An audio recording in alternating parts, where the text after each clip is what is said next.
Africa is a continent with a very young population, which can generate a lot of instability and even military conflicts. Speaking of that, have you ever heard of Conflict of Nations? It is a free, online, military-themed player versus player strategy game, where you can choose a real country to lead during World War III, declare war on your neighbors, or forge alliances with other players. Use a wide range of different units to build your army, including present-day and highly modern battlefield technology like tanks, jets or nuclear submarines. Choose your own strategy, engage in epic battles and take over the world. You can play with the same account on both PC and mobile by clicking on the link in the description to get an exclusive gift consisting of 13,000 gold and 1 month of premium subscription for free. Offer only available for 30 days. Don't waste time.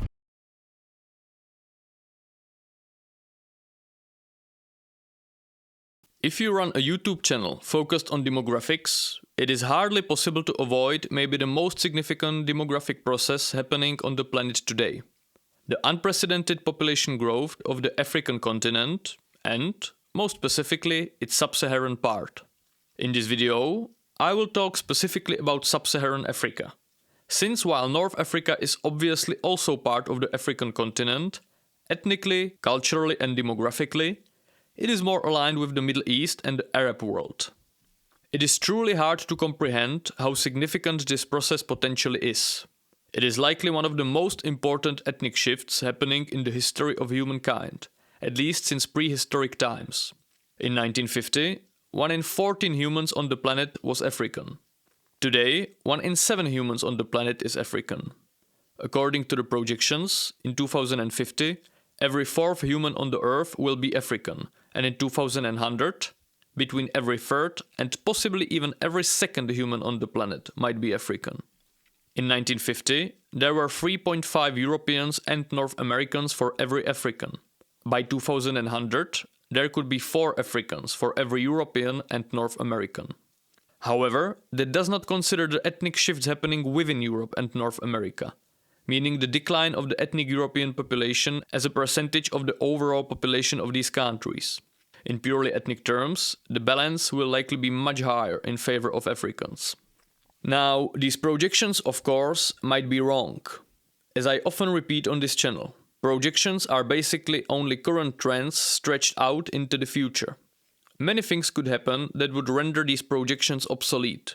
I will analyze these projections in greater detail further down the line. Still, the fact that the African population will grow massively is given, both in absolute numbers and as a proportion of the overall human population. The question is how much, and what could this mean for the world?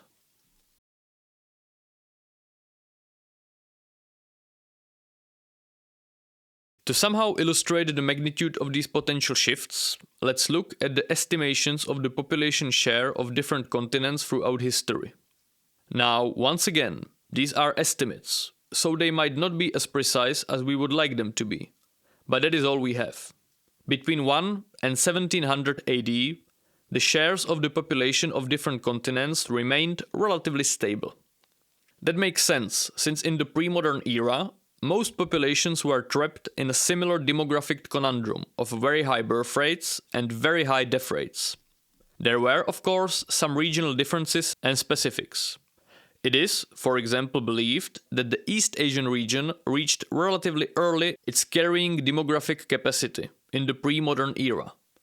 That means the region's populations reached relatively early in their history the maximal levels that the local agricultural production could support without triggering major Malthusian catastrophes. The regional cultures adopted self-regulating mechanisms to prevent overpopulation, most notably infanticide, which was relatively widespread among East Asians, but also stricter family planning. The population of East Asia is thus estimated to have been relatively more stable throughout the centuries than in other regions, such as Europe. This historical, culturally ingrained tendency for limited population growth is likely one of the influences of the current East Asian demographic predicament. But broadly speaking, the whole world has been restricted in its population growth by the same hard boundaries of massive infant, child, and even adult mortality rates, caused mostly by diseases and malnutrition. So, to get to the actual numbers, the population of Asia constituted around 70% of the whole for most of the period between 1 and 1700 AD. Even though there were quite large shifts within Asia, where the center of demographic gravity moved to East and Southeast Asia, while the share of the Middle East and South Asia somewhat declined. The share of Europe slightly rose from 15 to 20% of the world population. Americas, until the colonization fully kicked into gear, had a very low share of about 3 or 4%, and Africa stood at about 10% of the world's population. Then came the demographic transition. Since the demographic transition, the process of rapidly falling infant mortality rates creating a population explosion began in Europe. The European share of the population increased from 20 to the peak of 28% in 1913, just before the First World War. This European population growth also massively overspilled to Americas by emigration. The North American share of the world population rose from 1 to 6% between 1820 and 1913, fueled partially by the natural population growth of the European populations already in America and by a massive immigration wave. The share of Africa, as well as most other regions which were not affected by the early demographic transition, declined. The first half of the 20th century saw the peak proportion of Europeans in the world's population. The people's views at the time reflected this situation, and many thought that this trend of the rising share of Europeans and the declining share of other races would naturally continue. In The Descent of Man, published in 1871, Charles Darwin forecast that, quote, "At some future period, the civilized races of men will almost certainly exterminate and replace the savage races throughout the world." End of quote. In the middle of the 19th century, when the United States took over what had been the northern half of Mexico and what is now the American West, one US senator predicted that Mexicans would, quote, "perish under, if they do not recede before, the influences of civilization. They are destined to give way to a stronger race." End of quote. British captain James Frederick Elton, who traveled through coastal East Africa in the 1870s, has written in his journal that he hoped that despite the apparent scarcity of native people, the indigenous Africans would not disappear entirely as the white man advances. As you can see, projections really ought to be taken with reservations. Even undoubtedly great minds like Charles Darwin could not imagine that a century after he spoke about these issues, most of the so-called civilized races of men would be under the replacement fertility, while the technological progress crucial for lowering infant mortality would spread throughout the world, resulting in population explosions. More than that, the population explosions experienced by the regions that entered the demographic transition later have been much more pronounced than in Europe or other early adopters like Japan. I repeat this a lot on this channel, but it is crucial to understand, especially regarding Africa. Even after the decline in infant and adult mortality rates in Europe in the 19th century, they were still much higher than they are today in the world's poorest countries.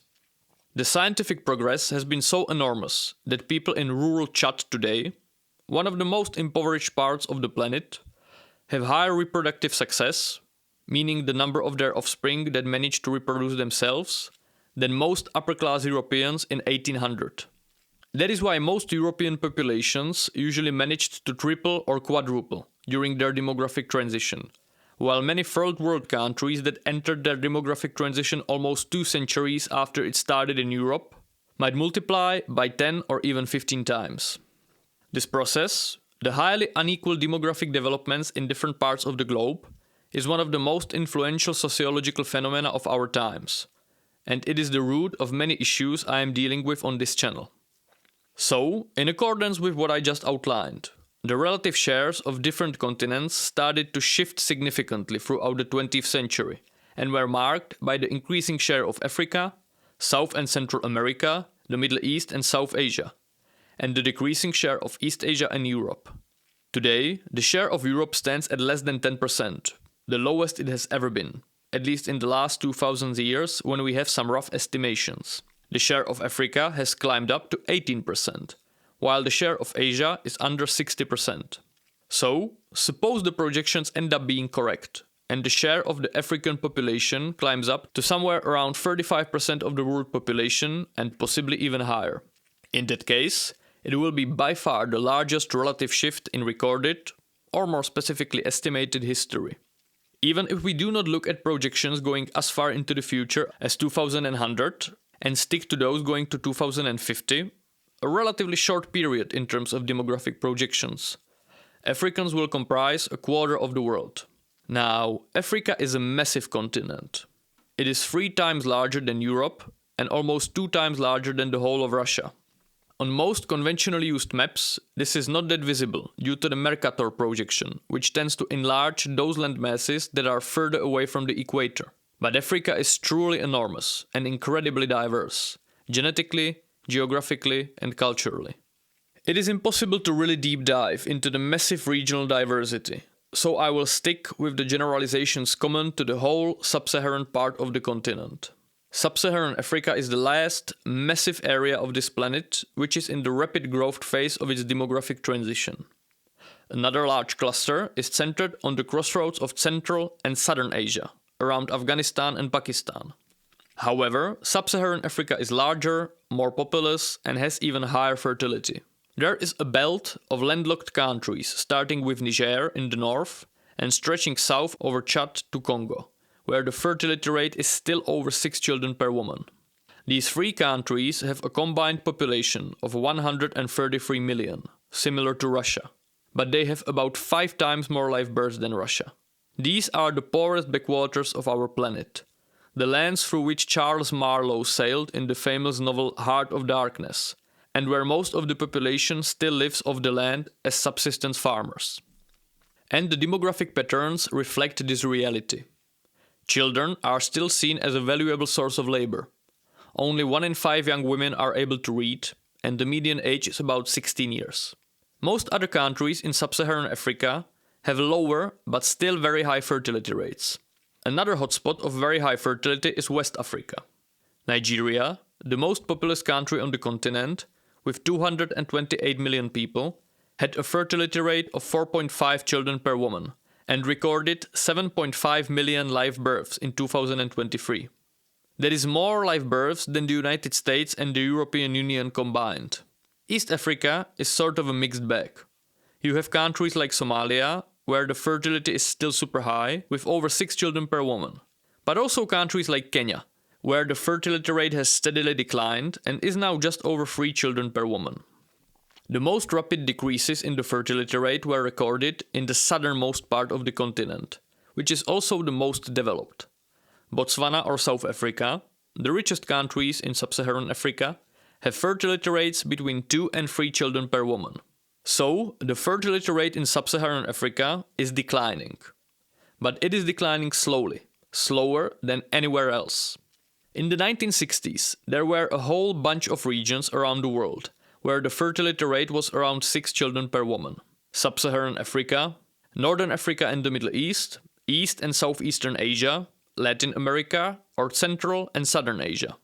In the past 60 years, every one of those regions has undergone rapid fertility decline. East and Southeastern Asia are at sub-replacement levels, and Latin America is as well. Central and Southern Asia are at 2.2 children per woman. North Africa and the Middle East at 2.7 children per woman. But Sub-Saharan Africa is still at 4.5 children per woman. The reasons why are a crucial component of the whole equation.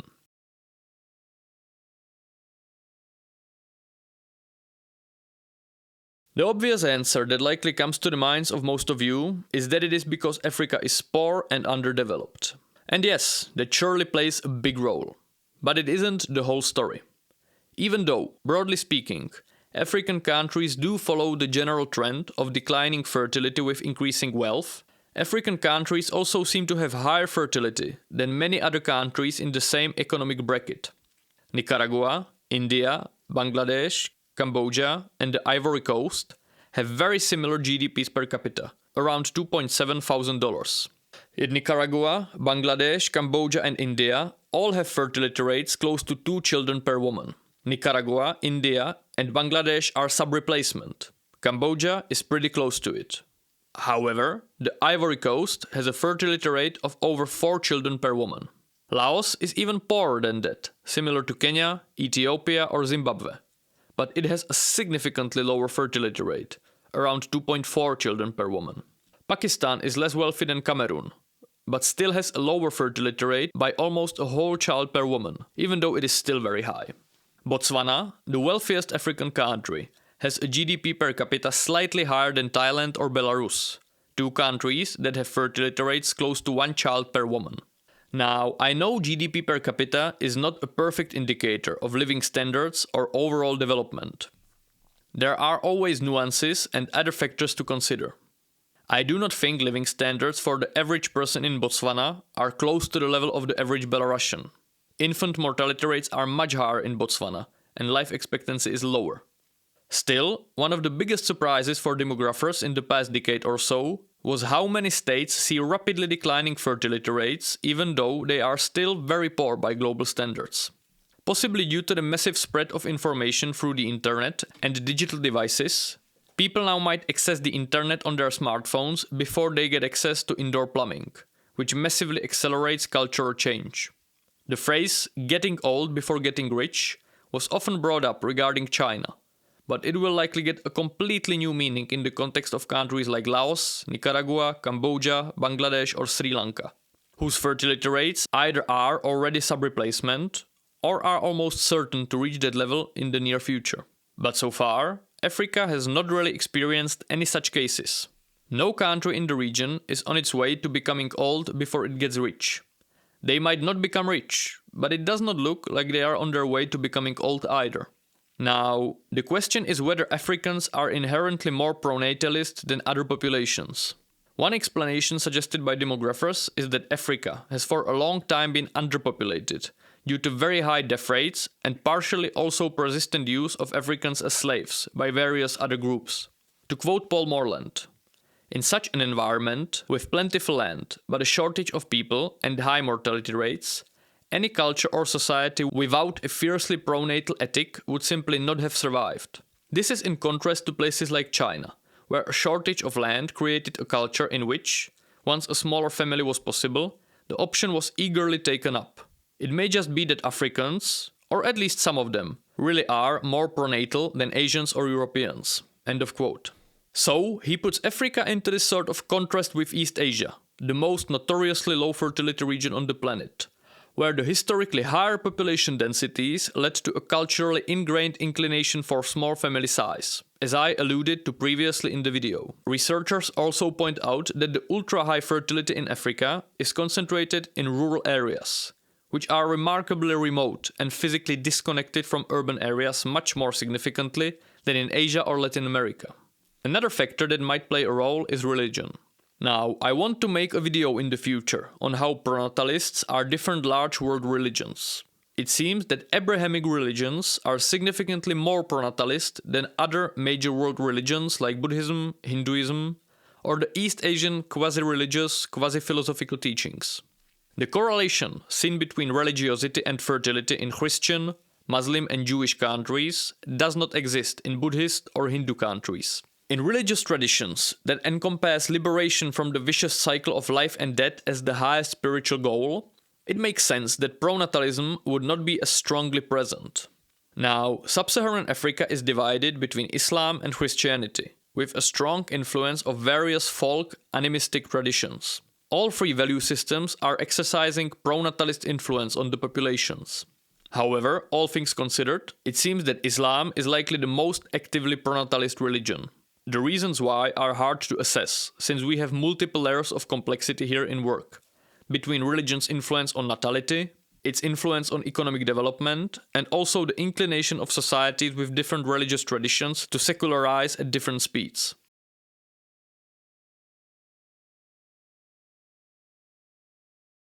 Now, the reason why I am talking about this is because one of the most important questions is how fast, how significantly, and if at all, will the fertility rate of different African countries decline. That is the most crucial aspect of the equation when demographers are trying to project the future population of Africa. According to the United Nations projections, if the fertility rate in Africa ends up under 2.1 children per woman by the end of this century, its population is projected to be around 3 billion. If it stabilizes at around 2.2 children per woman, the medium scenario, it would be the most commonly projected 4 billion people. However, if it stays above 2.5 children per woman, the population of Africa would be 5.5 billion people by 2100, the vast majority of that number in sub-Saharan Africa. It is worth mentioning that there are also people, often people living in Africa, who know the situation there, that claim that both the African population and its fertility rate are massively overestimated.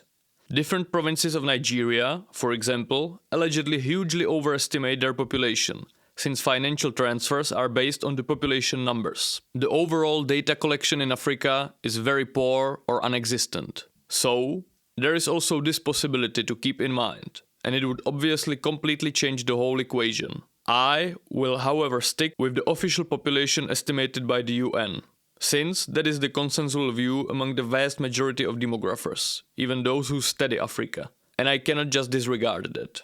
Now, the relative share of the African population out of the world population is, of course, given not only by the fertility in Africa, but also by the fertility in the rest of the world. So far, the trend we observe is that fertility rates are declining much faster than projected almost everywhere, while the same cannot by any means be said for sub-Saharan Africa. The pace of fertility decline in Latin Americas is, for example, shockingly fast.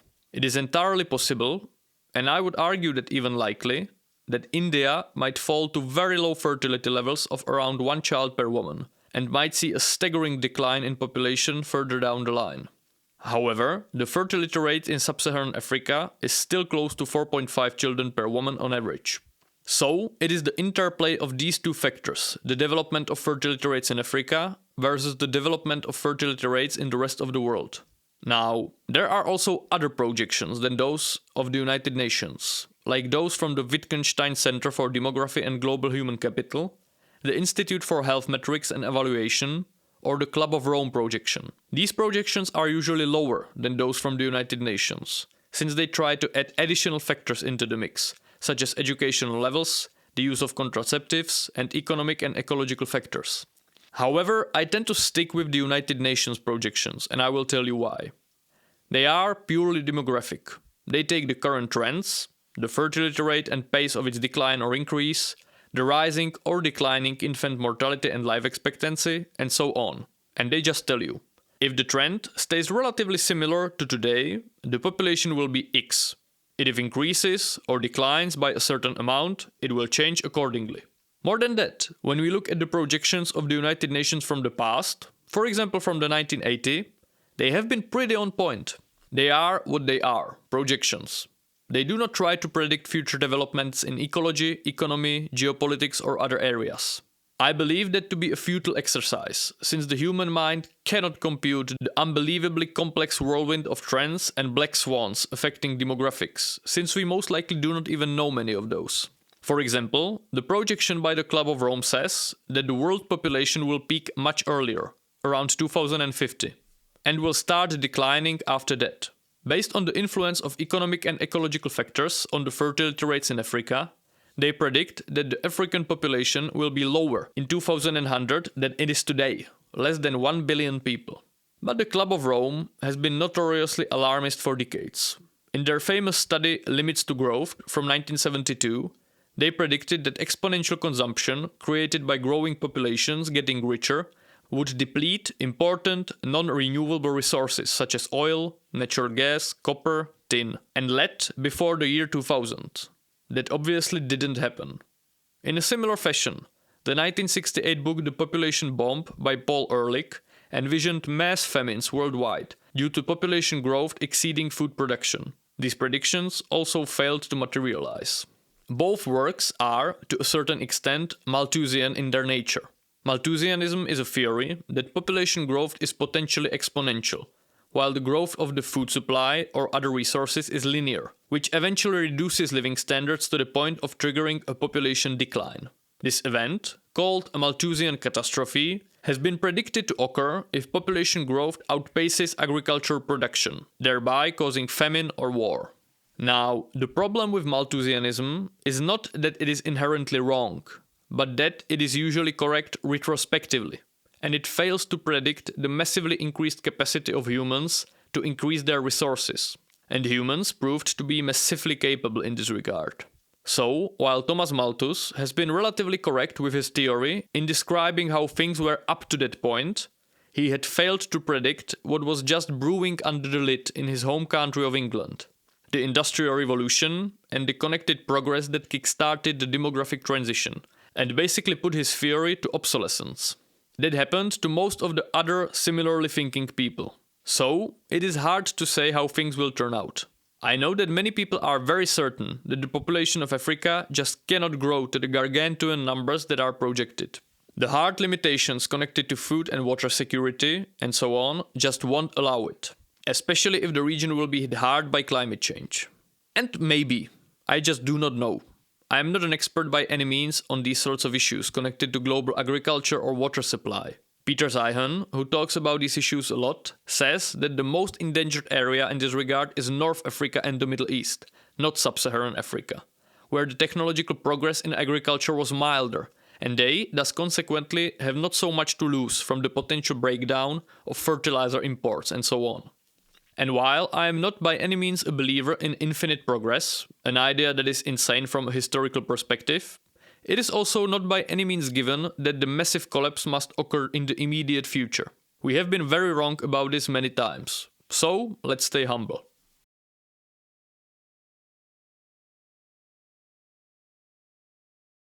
Now, whether the increase of the African population is going to be 3 or 4 billion people, possibly lower or possibly higher due to the plethora of reasons outlined in the previous chapter, I think that we can very reliably conclude that the population of Africa will continue to grow rapidly for quite some time, both in absolute numbers and as a proportion of the world population. What will be the consequences of such an increase? How different would the world be if between a quarter and a third of the population were African? Now, it is not within the computing ability of my little brain to think through even a fraction of all the economic, ecological, geopolitical and cultural consequences this change will have on the world. Nevertheless, the issue certainly confronts us with some not very comfortable questions. Obviously, Africa is poor. It is the poorest continent on the planet. It has been that way for a long time. Based on the research of economists trying to establish the level of development of different world regions throughout history, Africa was more developed than the Americas up to 1500, before the large-scale colonization of the Americas kicked in. Since then, Sub-Saharan Africa has been the poorest region on our planet, and this is relatively unlikely to change in the upcoming decades. Even if Africa continues to undergo economic development, it will almost certainly stay the poorest region on the planet on a per capita basis. Why is that the case? That question has been lurking in people's minds for decades, if not centuries. Many people obviously prescribe this to colonization, but that explanation just does not hold under scrutiny. Africa was the poorest region before the large-scale colonization and remained the poorest region after it ended. Colonization is a result of power disparities between regions, not the cause of it. I have read books offering a variety of different explanations. Books like Guns, Germs and Steel, focusing on the long-term impacts of geography going back thousands of years, influencing which regions first adopted agriculture due to access to certain wildly growing crops and animals to be domesticated.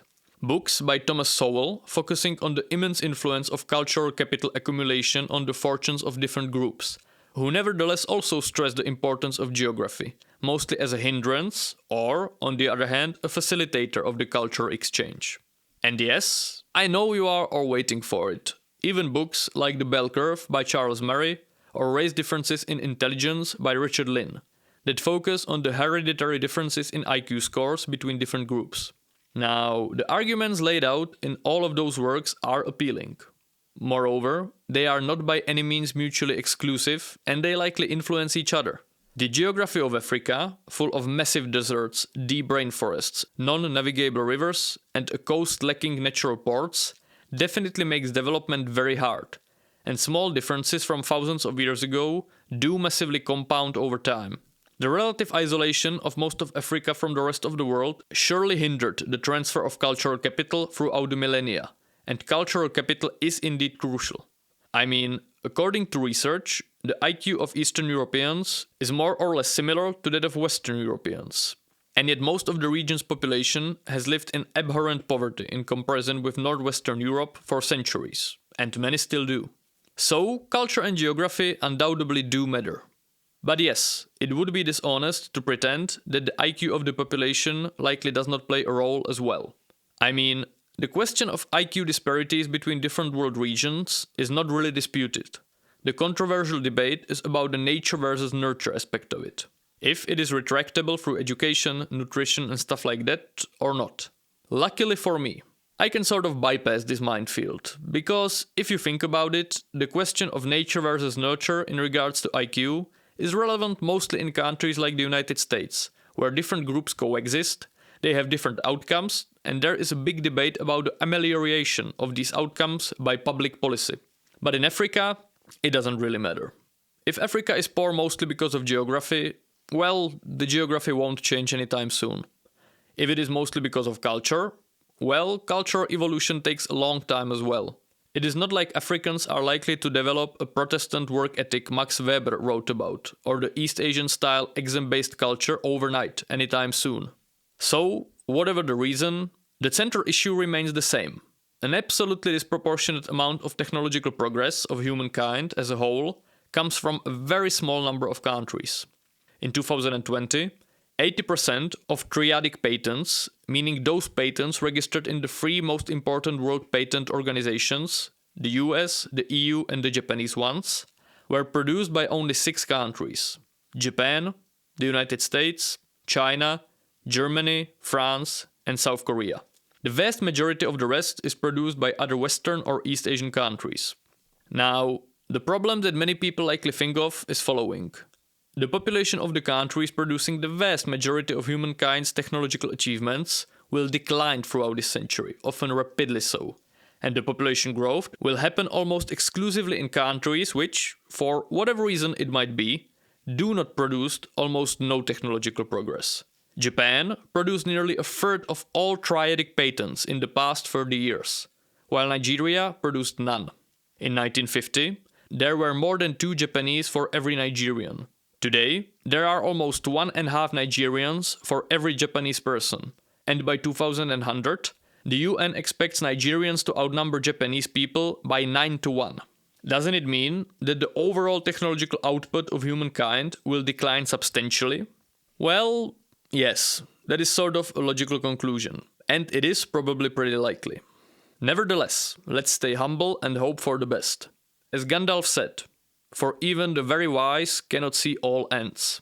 Many times in the past we have presumed something with absolute certainty, until it just turned out to be wrong. We still do not know many things, and maybe we never will.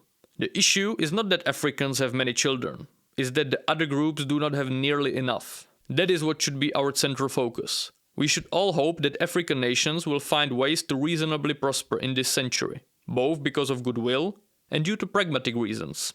In all the projected scenarios, Africa will become one of the world's demographic centers of gravity. It is a safe bet to say that we won't see some new Switzerland rise in Africa this century. But that is not really needed. Even modest levels of economic development would make certain African countries very large economic players due to their population size. If one cares about the reduction of immigration to Europe, as I do, and I suppose most of you do as well, we should hope for the ability of African countries to develop. The vast majority of migration always happens within regions, and not between them, due to both geographic and cultural reasons. Every African country that manages to reach a certain level of development would attract a number of migrants from other African countries that might otherwise head to Europe. So, let's wish Africans good luck. Just a quick reminder to try out the Conflict of Nations, the free online player versus player strategy game in modern global warfare settings. Click on the link in the description to get 13,000 gold and 1 month of premium subscription for free. Offer only available for 30 days. Don't waste time. Click the link in the description, choose your country and fight your way to victory.